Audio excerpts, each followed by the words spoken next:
تعریفات حمد و ستائش اللہ وحدہ لا شریک کے لیے جو اکیلے تنہا ساری کائنات کے خالق، مالک، مدبر، منتظم، روزی رساں، حاجت روا، مشکل کشا، بگڑی بنانے والے، ڈبی تارنے والے، کھوٹی کھری کرنے والے، تمام تر تصرفات، تمام تر اختیارات انہی کی قبضہ قدرت میں ہیں۔ لاکھوں کروڑوں انگنت لاتعداد درود و سلام اس ہستی اقدس و مقدس پر جس کا نام نامی اسم گرامی محمد صلی اللہ علیہ وسلم۔ اللہ تبارک و تعالی نے اپنے مقرب ترین فرشتہ جبریل امین کی وسادت سے ان کے قلب اطہر پہ اپنی کلام مقدس کو نازل کیا، اور یہ کلام مقدس 30 پاروں کی صورت میں ہر فرد بشر کے لیے مکمل دستور حیات ہے، مکمل نظام حیات ہے، مکمل نظام زندگی ہے۔ زندگی کے ہر موڑ پہ، زندگی کے ہر فیلڈ میں، زندگی کے ہر شعبے میں ہر انسان کی جو اس کی طرف رجوع کرے کامل، مکمل اور اکمل رہنمائی کرتا ہے، اور جو اس کی رہنمائی کے مطابق اپنے شب و روز، لیل و نہار گزارتا ہے، دنیا اور آخرت میں بسہولت و آسانی کامیابی اور کامرانی حاصل کر سکتا ہے۔ اللہ سے دعا ہے کہ اللہ ہمیں بھی قرآن و سنت کے مطابق اپنے لیل و نہار، شب و روز گزارنے کی توفیق عنایت فرما دے۔ اللہ تبارک و تعالی قرآن مجید میں فرماتے ہیں کہ میرے نبی محمد صلی اللہ علیہ وسلم وما ينطق عن الهوى، اپنی مرضی سے کچھ نہیں بولتے، ان هو الا وحی یوحی، جو وہ بولتے ہیں تو وہ وحی الہی ہوتی ہے، میرا حکم ہوتا ہے۔ حدیث میں نبی علیہ الصلوۃ والسلام نے فرمایا مجھے قرآن عطا کیا گیا ہے اور اس کی مانند ایک اور چیز بھی۔ عیسیٰ علیہ الصلوۃ والسلام آسمانوں سے اتریں گے، مروی ہے حضرت سیدنا جابر رضی اللہ تعالیٰ عنہ سے، فیقول اللہ، جب امام مہدی ان سے کہیں گے کہ بھائی آئیے جماعت کرائیے، تو دوبارہ وہ کہیں گے ان بعضکم علی بعض امراء، تمہارا بعض پر امیر ہے، تکریمت اللہ حاضی الامت، یہ امت محمد کا شرف ہے کہ جماعت تم کراؤ، میں تمہارے پیچھے نماز پڑھوں۔ معزز سامعین کرام، ہمارا آج کا سبق، آج کا خطبہ جمعہ سیدنا مہدی علیہ الصلوۃ والسلام کے بارے میں ہے۔ یہ وقت کا تقاضا تھا کہ جیسے حالات ہو چکے ہیں، ان حالات میں یہ قیامت سے پہلے آنے والی بڑی بڑی علامات کا ذکر آپ تک پہنچا دیا جائے تاکہ آخرت کی کچھ فکر ہو اور اپنا قبلہ درست کیا جا سکے۔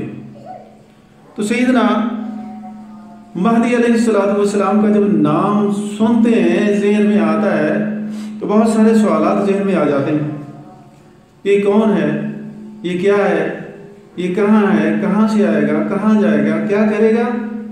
اور اس قسم کے بے شمار سوالات ہیں۔ ان سوالات جتنے بھی ذہن میں آنے والے ہیں، آتے ہیں، آ سکتے ہیں، ان سوالوں کا احاطہ انشاءاللہ العزیز نبی علیہ الصلوۃ والسلام کی فرامین کی روشنی میں ڈھونڈنے کی، تلاش کرنے کی انشاءاللہ کوشش کریں گے۔ تو سب سے پہلے سیدنا مہدی علیہ الصلوۃ والسلام کی علامات کیا ہیں اور انہوں نے کن حالات میں اس دنیا میں آنا ہے، وہ ایک ایک کر کے حدیث کی روشنی میں آپ کے سامنے بیان کرتے ہیں۔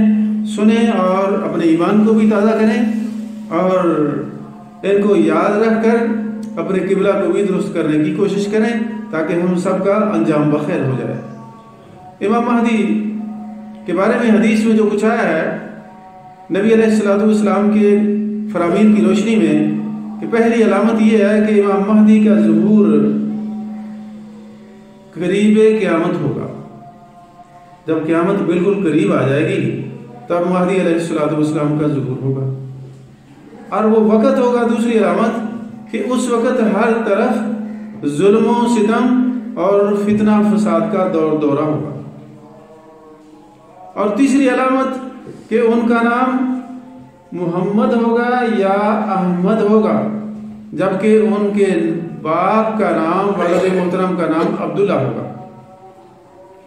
اور چوتھی علامت یہ ہے کہ امام مہدی سیدنا حسن ابن علی کی نسل سے ہوں گے، باپ کی طرف سے حسنی ہوں گے اور ماں کی طرف سے حسینی ہوں گے.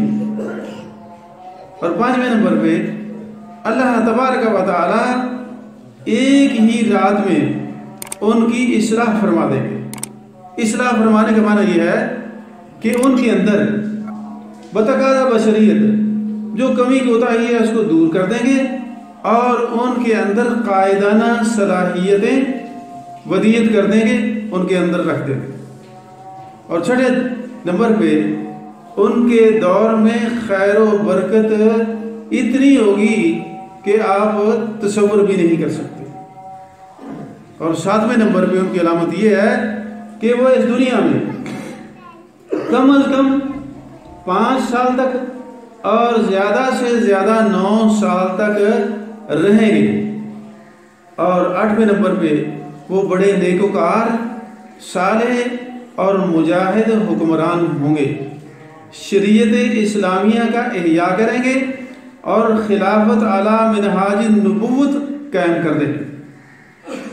اور 9ویں نمبر پہ امام مہدی مشرق کی طرف سے ظاہر ہوں گے.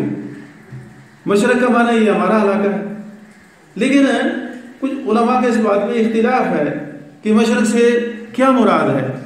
تو راجی قول کے مطابق جو میری دانست میں ہے کہ مشرق سے مراد مدینہ منورہ کا مشرق ہے، دنیا کا مشرق نہیں ہے، جغرافی کا مشرق نہیں ہے.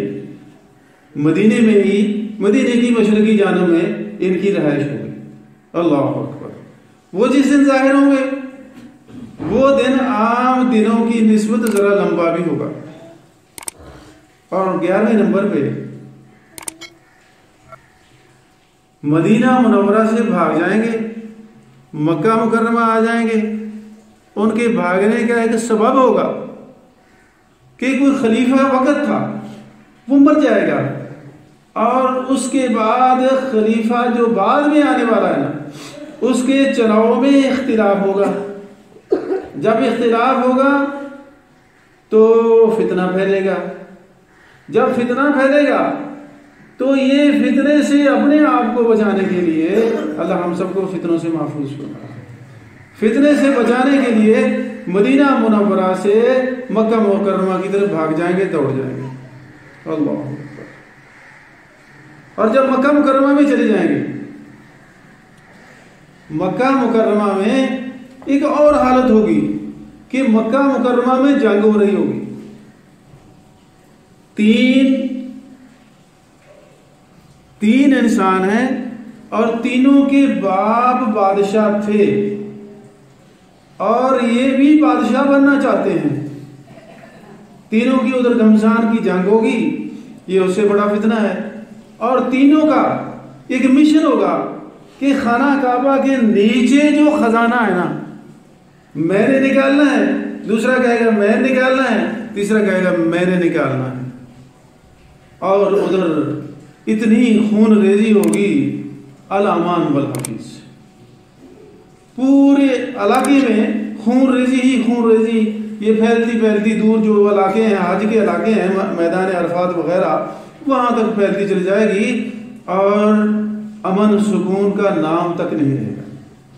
مکہ معظمہ خانہ کعبہ کی جو عمارت ہے اس کے نیچے ایک بہت بڑا خزانہ ہے، سونے کی صورت میں ہے اور باقی دیگر جو ہیرے جواہرات ہیں اللہ ہی جانتا ہے کیا ہے، بہت بڑا ایک خزانہ ہے. اس خزانے کے حصول کے لیے تینوں کی آپس میں پیروکاروں کے ساتھ جنگ ہوگی بڑی شدید قسم کی. بعض نے کہا ہے علماء نے کہ یہ خزانہ جو اس کے نیچے ہے اس کو حاصل کرنے کی کوشش کریں گے، اور بعض نے کہا ہے کہ اس خزانے سے مراد خلافت یا حکومت ہے کہ ان کا مقصود، ان کا مشن خلافت کا حصول ہوگا یا حکومت کا حصول ہوگا۔ اور ایک تیسرا قول بھی ہے، وہ تیسرا قول یہ ہے کہ ایک دریا ہے عراق کے اندر، اس کو دریائے فرات کہتے ہیں۔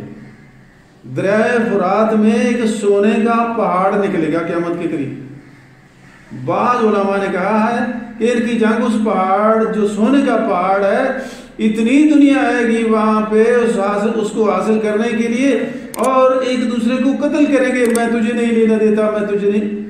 میرے خیال میں اتنا بڑا پہاڑ ہے کہ وہ ساری دنیا کو کفایت کر جائے گا، لیکن ہر آدمی چاہے گا کہ سارا میں نے حاصل کرنا ہے، اور آخری آدمی جو وہاں پہ قتل ہوگا ملے گا کسی کو بھی نہیں۔ نبی علیہ السلام نے فرمایا من حضر فلا یاخذ، جو اس زمانے میں تم اگر کوئی حاضر ہو تو سونے کو نہ لے، وہ تو ایک فتنہ ہے، سارے وہاں پہ سارے مر جائیں گے، کسی کو نہیں ملے گا۔ اب یہ تین آدمی، ان کے درمیان میں قتل و غارت گری، خون ریزی ہو رہی ہے۔ اللہ تعالیٰ ایک ہی رات میں ان کی اصلاح کر دیں گے۔ ایک جس گھر میں ہوں گے، کچھ لوگ ان کے پاس جائیں گے کہ دیکھو جی ساری دنیا میں تو فتنہ پھیل گیا ہے، آپ آئیے مہربانی کرو، ہم آپ کی بیعت کرنا چاہتے ہیں۔ وہ کہے بھائی نہیں